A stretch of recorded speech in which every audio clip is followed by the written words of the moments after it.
Assalamualaikum warahmatullahi wabarakatuh.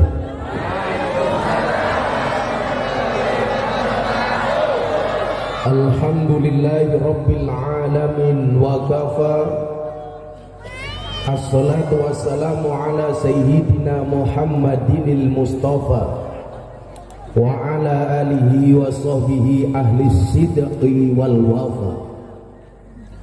Subhanaka la ilma lana illa ma 'allamtana innaka antal alimul hakim wa tub alaina innaka antat tawwabur rahim.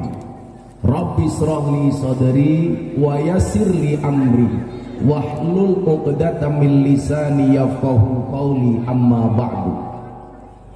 Hadratal muhtaramin, para masyayikh, para kiai, para habaib, tokoh agama, tokoh masyarakat, segenap pengurus cabang Nahdlatul Ulama Kota Palangkaraya, jajaran Suriah dan Tanfidiyah, berikut banom-banomnya yang saya muliakan, para pejabat yang berkenan hadir dalam semua tingkatannya,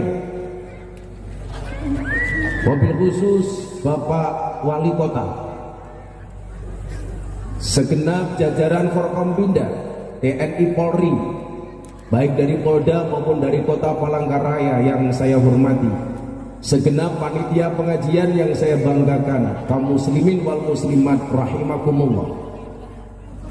Bila teman membuatmu kecewa, bila pasangan membuatmu terluka, dan bila corona membuatmu menderita, yakinlah Gus Miftah hadir dengan membawa cinta.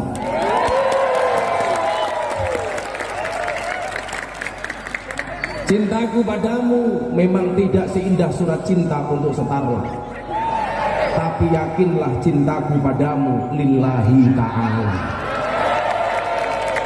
Maka malam hari ini cukup saya katakan,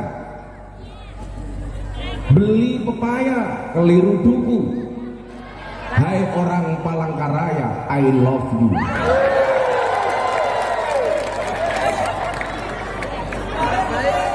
Tambahi lagi, melupakan Allah itu dosa, melupakan orang tua itu durhaka, melupakan Kota Palangkaraya mana bisa.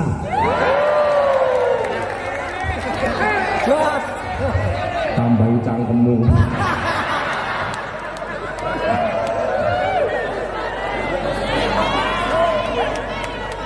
Malam hari ini kita bersyukur Allah Subhanahu wa ta'ala memberikan karunia-Nya kepada kita, memudahkan langkah kaki kita untuk menuju taman-taman surga, di mana Rasulullah mengatakan idza marartum biryadil jannah farta'u, ketika kamu melintasi taman surga singgahlah. Para sahabat bertanya kepada Nabi, ya Nabi, ini masih di dunia, apa yang dimaksud dengan taman surga? Wa ma hiya riyadul jannah? Rasulullah bersabda, qala khilaqu dzikri wa majalisul ilmi. Yang namanya taman surga adalah majelis zikir dan majelis ilmu. Maka semuanya yang hadir malam hari ini, saya yakin atas kecintaanmu kepada baginda Nabi, semuanya sudah pegang insya Allah tiket surganya Allah Subhanahu wa ta'ala. Saya selalu bilang, saya besok masuk surga yang ngawal Banser. Banser itu kan tugasnya survei lokasi. Jadi sebelum kiai masuk surga, Banser survei ke dalam surga. Begitu surganya siap, kiainya masuk, Bansernya pulang lagi. Nah, saya meyakini sekian banyak yang hadir karena hatinya digerakkan oleh Allah. Manusia mampu bukan karena dia mampu, tetapi karena dimampukan oleh Allah yang maha mampu. Manusia bisa bukan karena dia bisa, tetapi karena dia dibisahkan oleh Allah yang maha bisa. Coba Anda bayangkan satu hal sepele, kalau Allah mencabut kemampuan dari kita, maka kita tidak bisa melakukannya. Contoh tidur. Semua orang mengatakan tidur itu sepele dan pasti semuanya bisa tidur. Siapa bilang kita bisa tidur karena dibisahkan tidur oleh Allah? Banyak orang sudah di atas ranjang, baca doa, bismikallahumma ahya wa bismika amut, dengan namamu ya Allah aku hidup, dengan namamu ya Allah aku mati. Mapan di atas tempat tidur, gak bisa tidur padahal sudah berdoa. Tapi lucunya kalau mendengarkan khutbah Jumat gak usah membaca doa, begitu khotibnya ya ma'asyiral muslimin, tidur. Maka saya bilang obat tidur yang paling mustajab adalah khutbah Jumat. Ketika khotibnya ngeden bengok-bengok khutbah, jamaahnya produksi air mineral, ces. Kencing perkara sepele, tapi tidak semua orang kemudian bisa dibuat kencing oleh Allah kalau Allah tidak memampukannya. Saya punya jamaah umroh, cewek mau berangkat harus suntik meningitis. Salah satu syaratnya cewek harus tes urin. 30 menit di kamar mandi saya tunggu, nggak keluar-keluar. Begitu dia keluar dari toilet saya tanya, kenapa lama banget? Mohon maaf Gus, kencing saya nggak bisa keluar. Saya bilang goblok, nguyo iso. Akhirnya gantian saya masuk toilet. 20 menit saya di toilet, tak gendengnya juga nggak keluar. Tak obat abetnya nggak keluar. Akhirnya saya jengkel, tak selentiin dasi juga gak. Kenapa? Karena Allah gak memampukan. Sama halnya hari ini, kalau kemudian Allah sudah memampukan menggerakkan hati semuanya, sesuatu yang tadinya berat menjadi ringan, yang tadinya susah menjadi mudah, yang tadinya masalah menjadi solusi, yang tadinya problem menjadi jalan keluar. Kenapa? Karena Allah menggerakkan hati kita. Disitulah kenapa kemudian kita diminta untuk berdoa, ya muqallibal qulub tsabbit qalbi ala dinik. Wahai engkau yang membolak-balikan hati, tetapkanlah hatiku atas agamamu. Makanya kamu para jomblo jangan galau ketika nembak cewek ditolak. Masih kemungkinan dirubah hatinya oleh Allah. Makanya kalau kamu suka sampaikan, jangan diempet. Persoalan ditolak, tembak lagi. Ditolak, tembak lagi. Dan cewek juga sama. Ketika ada cowok suka sama kamu, katakan sama cowokmu, Mas pilih satu di antara dua, halalkan atau tinggalkan.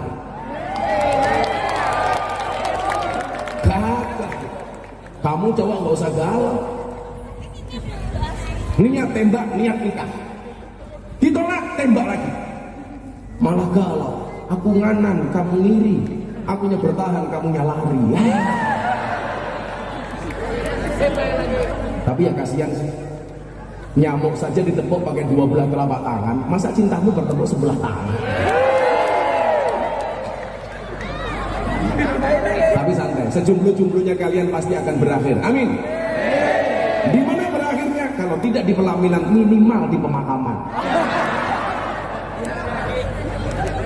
Nah, Allah yang membolak-balikan hati.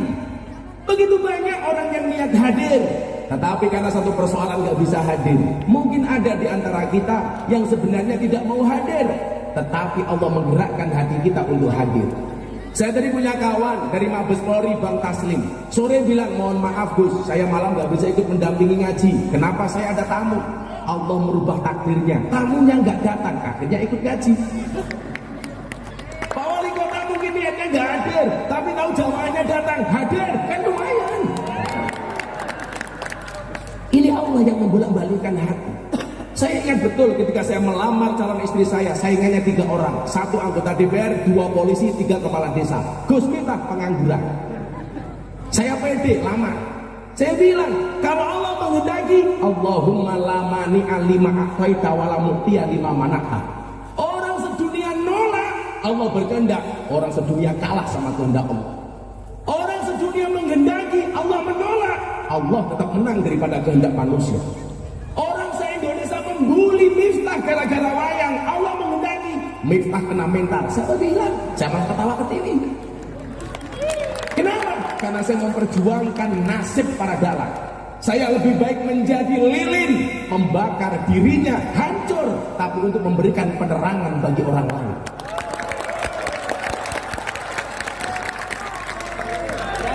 Kenapa? Karena kita punya Allah. Qalbun mu'min baitullah. Rumahnya orang beriman adalah, hatinya orang beriman adalah rumahnya Allah. Satu ketika saya datang ke Taman Mini Indonesia Indah, ada pameran akik Pak Wali Kota. Akiknya di dalam batu ada kalimat Allah. Dilelang, Anda tahu laku berapa? 7 miliar. Benda mati di dalamnya ada kalimat Allah, laku 7 miliar. Anda bayangkan bagaimana kemudian kalau hati manusia di dalamnya ada Allah, berapa harganya tak ternilai. Apakah ahli maksiat itu di dalam hatinya nggak ada Allah? Ada. Apakah mereka nggak punya iman? Ada. Apakah bapak WTS, ESK, pelacur nggak punya iman? Punya. Tetapi mungkin keimanannya tidak setebal kita. Apakah mereka di dalam hatinya nggak ada Allah? Ada. Saya masuk baca Quran, saya sholat, mereka nangis. Menunjukkan apa? Idza dzukirallahu wajilat qulubuhum, Al-Anfal ayat 2. Kalau orang itu masih ada iman di dalam hatinya, mendengar Allah dikumandangkan, hatinya bergetar. Saya ketika pertama kali sholat di lokalisasi, mbak-mbak yang mengikuti saya nangis mendengar saya sholat. Malam Jumat pertama saya datang, dilirik, ini ngapain masuk lokalisasi pakai sarung? Malam Jumat kedua saya datang lagi, preman sudah mulai begini, ini macam-macam gua habisin. Malam Jumat ketiga, mbahnya preman di Jogja datang ke saya bawa pistol, you macam-macam gua bunuh. Pistol tepat di kening saya. Saya bilang, Om, kasih saya waktu 3 menit, saya akan ngomong sama you. Kalau yang saya sampaikan salah, silahkan tembak saya. Tapi kalau saya benar, tolong dukung saya.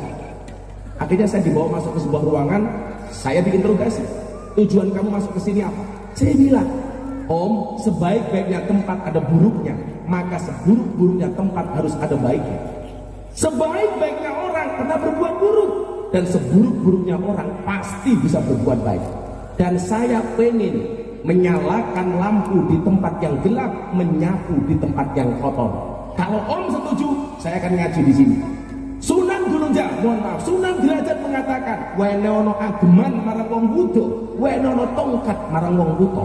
Berikanlah pakaian kepada orang yang telanjang, dan berikanlah tongkat bagi orang yang buta. Akhirnya dia bilang, kamu buktikan. Kalau kamu mampu saya dukung, kalau kamu salah kamu saya bunuh. Oke. Saya sholat lagi di musola. Di lokalisasi Sarkem itu ada musola namanya MTS, Musola Tengah Sarkem. Saya sholat di situ. Begitu saya sholat, ada mbak-mbak PSK 5 orang mengikuti di belakang saya. Wow, langsung saya keringat dingin. Jangan-jangan diperkosa. Ya. Padahal nggak diperkosa, mapan. Ya. Saya sholat. Allahu Akbar. Biasanya bacaan sholat tahajud saya sir. Tapi karena ada yang mengikuti di belakang saya baca secara jahar. Saya baca kencang. Saya masih ingat betul, yang saya baca adalah surat Al-Muzammil. Mbak-mbak di belakang semuanya mendengar. Ya ayyuhal muzammil, qumil laila illa qalila, nisfahu aw inqus minhu qalila, aw zid alaihi warattilil qur'ana tartila, inna sanulqi alaika qawlan saqila. Mbak-mbak di belakang saya Pak nangis dengar orang ngaji. Saya batin, lonte dengar ngaji nangis. Rakaat kedua saya teruskan ayatnya, saya ikut-ikutan nangis. Kenapa? Karena ingat dosa. Enggak, gengsi. Lonte saja nangis, masa saya enggak? Disitulah kemudian saya timbul niatan, ini orang harus mendapatkan pengajian, ini orang harus diselamatkan. Mereka butuh Allah, tetapi nggak ada fasilitas. Akhirnya saya jemput bola, selesai pengajian mereka tanya, Gus, jenengan itu aneh, orang kesini biasanya mereka mau beli apa Mbak? Kroto. Apa itu kroto? Pakan manuk, makanan burung. Burung siapa? Burungmu. Anda kok di sini sholat, maunya apa? Saya bilang, Mbak, boleh nggak saya menggelar pengajian di sini tahun 2000? Emangnya mau? Mau. Selama kalian mau, saya akan datang. Bisa, bisa. Boleh, boleh. Kenapa Gus? Saya ditanya, Mbak, ingat, orang baik punya masa lalu dan orang jelek pasti punya masa depan. Itulah alasan kenapa kaca mobil bagian depan pasti lebih besar daripada kaca spion. Jawabannya adalah karena masa lalu kita lebih, mohon maaf, karena masa depan kita lebih besar daripada masa lalu kita. Nerima Pak mereka. Akhirnya pengajian pertama disepakati yang datang 35 orang sudah dengan menggunakan pakaian dinas masing-masing. Yang bawah naik ke atas, yang atas turun ke bawah. Wow. Kang, mereka duduknya nunggu pengajian saya. Saya bawakan konsumsi sendiri, saya bawa nasi bungkus sendiri, saya tenteng sendiri, jalan kaki saya bawa. Preman-preman semuanya liatin, ini orang maunya apa. Begitu saya duduk di bawah, ternyata tidak semua PSK mau niat ngaji, tetapi banyak yang godain ustadznya. Begitu saya ngaji, Assalamualaikum warahmatullahi wabarakatuh, mbak-mbaknya malah buka roknya, Gus Miftah. Karena pengalaman itulah sejak saat itu saya pakai kacamata hitam. Bukan karena menjaga pandangan, supaya kalau lirik nggak kelihatan. Pinter matamu. Ya tentunya untuk menjaga pandangan lah. Tapi kalau saya bilang seperti itu sok suci, ya biasalah manusia. Nah, kenapa kemudian saya lakukan itu? Sekarang begini hitung-hitungannya. Ini masih banyak yang muda-muda kelihatan wajah-wajah jomblo di sini. Kalian santai saja lah. Arum 21 wa min ayati an khalaqalakum min anfusikum azwajan. Allah menciptakan manusia berpasang-pasangan, betul? Itu artinya kalau kamu tidak punya pasangan, jelas kamu bukan manusia. Memang ngapain kamu sunat kalau nggak ada fungsinya? Malah seperti keran menguyup tok.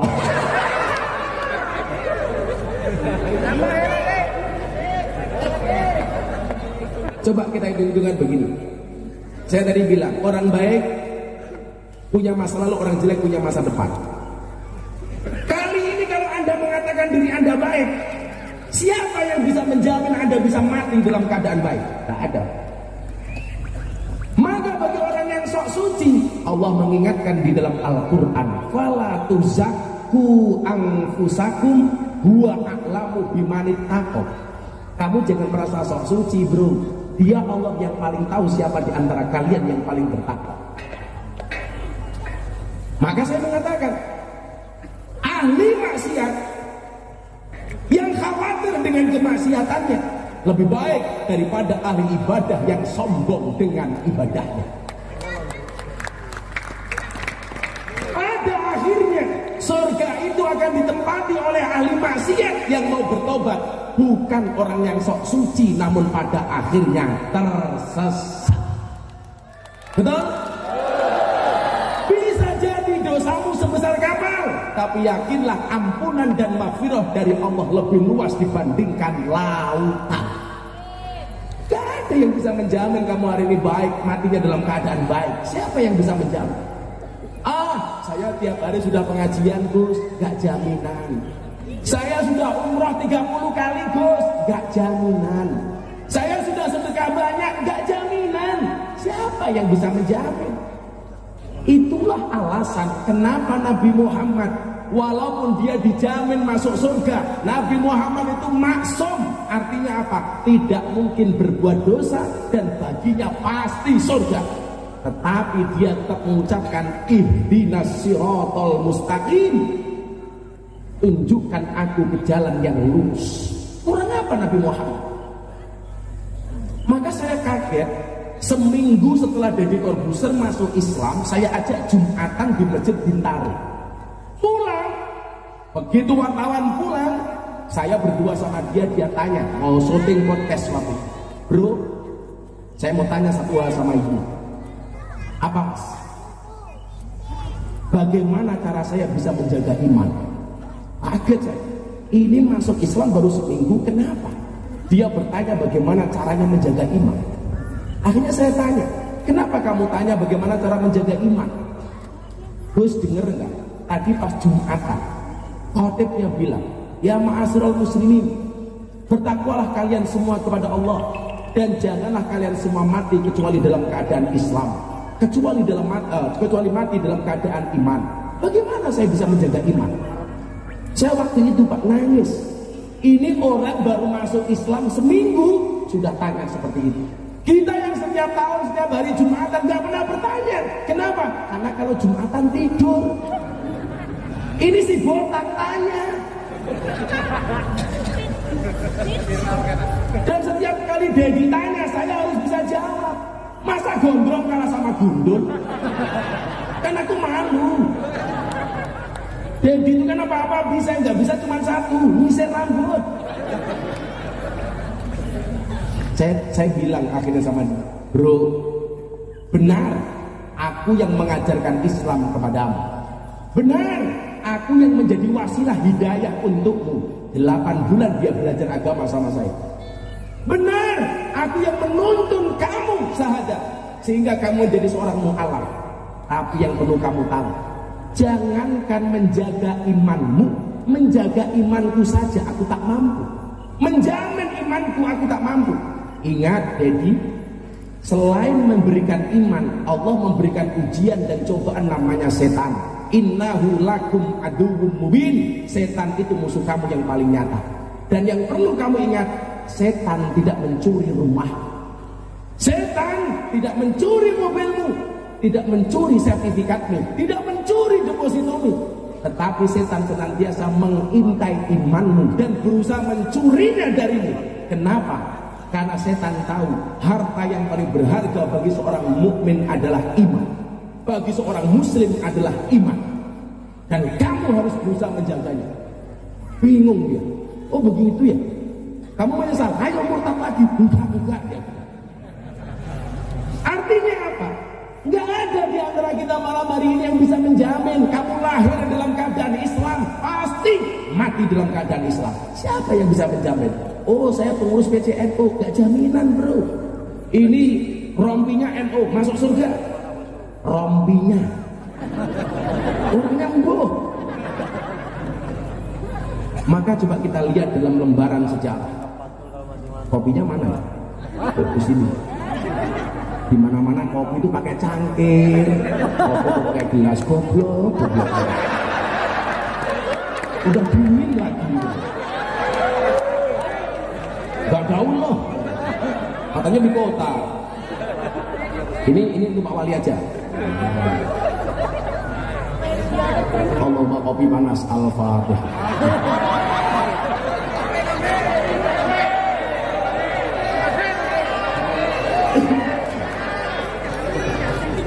Ada kopi pengajian lama, nggak ada kopi pengajian sebentar. Motor lagi.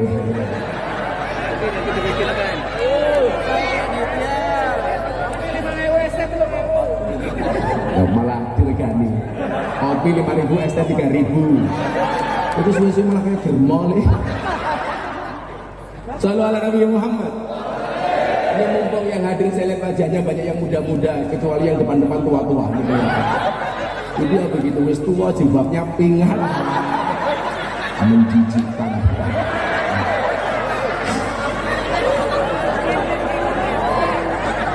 Saya itu sensitif kalau ada orang jilbabnya pink. Saya curiga, jangan-jangan sepatnya juga pink nih.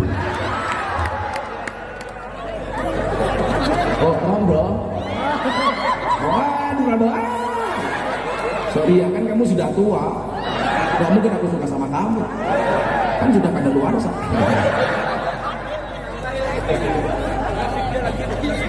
Tapi gak apa-apa mas, kalau kamu nikah dengan janda itu enak. Gak ada malam pertama, adanya malam terusan. Lanjutkan. Bukan. Kalau kamu menikah dengan janda, berbahagialah. Minimal janda itu jujur, sudah tidak gadis lagi. Daripada kamu nikah dengan gadis tapi rasa janda.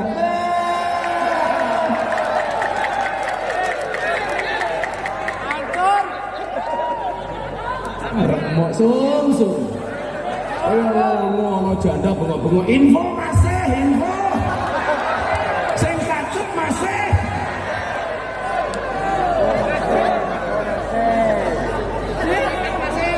Koncone kudu dipikir no. Dana kenakalan masih. Sing aku. Cah ompong ning gaya. Coba kita lihat. Lembaran-lembaran sejarah membuktikan banyak orang yang awalnya beriman mati dalam keadaan kafir. Demikian juga sebaliknya, yang awalnya kafir dia mati dalam keadaan iman. Kita lihat dalam sejarah. Cepat.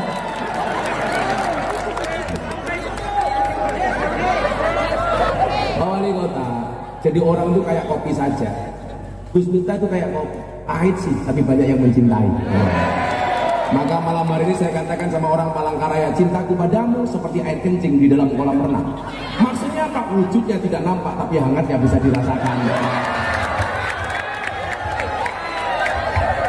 Masuk.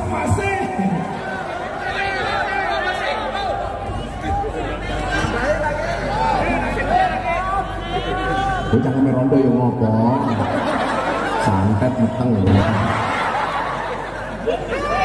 Bocah kami nganggur masih. Lah ya rondo yang nganggur. Masuk rondo ya karo kowe.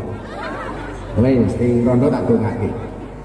Jam 12 ning tengah sawah, woe limo sing mateng loro. Hayo ngaji sareng Gus Miftah sing isih rondo ndang entuk bojo. Kamu insyaallah besok segera menikah ya. Wih dolanan HP, HP-nya cross yang gaya. Nanti Hadro nyanyi sama mas-mas saya, tapi yang gaul-gaul. Insyaallah saya besok masuk surga, anak Hadro ikut. Saya masuk surga, anak Hadro ikut. Amin. Tapi yaitu di surga saya kalau sama bidadari, kalian hadroan. Kasihan. Pancalnya ya dipikir no masih. Sallallahu Nabi Muhammad. Coba kita lihat lembaran sejarah. Begitu banyak orang yang hidup dalam keadaan iman, matinya dalam keadaan kafir. Ada Nabi Musa, itu punya musuh besar, dimusuhi oleh ulama. Di zaman Nabi Musa ada ulama besar namanya Bal'am bin Bahura. Namanya Bal'am itu Pak Taslim. Kalau dia berdoa pasti diijabah oleh Allah. Kata orang Jawa apa? Itu geni. Saomong-omongin mandi. Tapi Anda tahu Bal'am bin Bahura ulama besar di masa Nabi Musa mati dalam keadaan kafir. Kenapa? Karena kesombongannya. Karena kesombongannya. Kafir. Apa meneh awake dhewe yang bukan siapa-siapa. Mbak, minggir Mbak, mereka datang pengen lihat wajahku, tidak pengen lihat bokongmu. Duduk di sini kalau mau, nggak apa-apa kayak bancer itu loh. Duduk tanpa tikar, pulang pengajian little body. Apa itu sih gatel kelebon medi. Ibu-ibu lebih suka saya duduk apa berdiri? Itulah Pak Wali, dimana-mana perempuan suka yang berdiri. Pemanasan dulu masih. Bal'am bin Bahura matinya kafir pada ulama besar. Semua doanya diijabah oleh Allah, tetapi matinya kafir. Siapa yang bisa menjamin? Apalagi cuma kita. Siapa lagi? Delegasi sunnah namanya Rojal Unfuah. Ketika Nabi meninggal, kemudian khalifahnya Umar bin Khattab, Rojal Unfuah itu diutus menjadi delegasi sunnah. Ada orang yang ngaku Nabi namanya Musailamah Al-Kadzab. Umar memerintahkan Rojal Unfuah untuk mengingatkan Musailamah Al-Kadzab. Tapi Anda tahu Rojal Unfuah mati dalam keadaan kafir. Siapa yang bisa jamin? Ubaidillah Al-Jazi yang menemani Rasulullah hijrah sampai ke Habasah mati dalam keadaan kafir. Kenapa? Karena kegemarannya minum khamar. Makanya kenapa kalau anak-anak mabuk justru saya dekati, Pak. Saya nggak mau dia menjadi seperti Ubaidillah Al-Jassi. Apa? Hujan. Pengajian bubar. Yes. Hujan Pak Udan. Lanjut.